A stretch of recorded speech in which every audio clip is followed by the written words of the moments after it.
गंगा के तट पर एक घने वन में ऋषि विश्वामित्र का विशाल आश्रम था। वहां यज्ञ की अग्नि प्रज्वलित रहती, वेद मंत्रों की गूंज निरंतर सुनाई देती और सैकड़ों शिष्य ज्ञान की साधना में तल्लीन थे। विश्वामित्र की ख्याति पूरे ब्रह्मांड में फैली हुई थी। उन्होंने इतना कठोर तप किया कि देवताओं ने उन्हें ऋषियों में श्रेष्ठ स्थान दिया।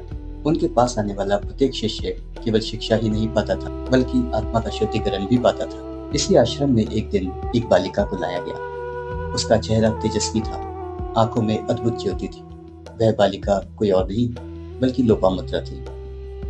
विश्वामित्र ने जब उसे देखा तो मुस्कुराकर बोले, वत्से, तुम्हारे नेत्रों में ज्ञान की प्यास है, क्या तुम इस मार्ग की कठिनाइयों को सह पाओगी?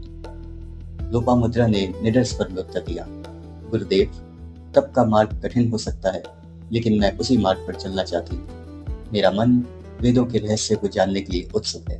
विश्वामित्र ने उसके संकल्प को परखा और अपने शिष्यों में सम्मिलित कर दिया। दिन बीतते गए। लोपामुद्रा अन्य शिष्यों के साथ वेद, निषद, आयुर्वेद और दर्शन का अध्ययन करने लगी। किंतु उनमें एक विशेषता थी। वे जो भी सीखती उसे केवल शब्दों में नहीं बल्कि हृदय की गहराइयों से आत्मसात करती। जब अन्य शिष्य मंत्रों का उच्चारण करते तो लोपामुद्रा उन मंत्रों के भावार्थ पर चिंतन करती। जब अन्य लोग कठोर तपस्या करते तो वे तप के साथ साथ करुणा और सौंदर्य की भी साधना करती।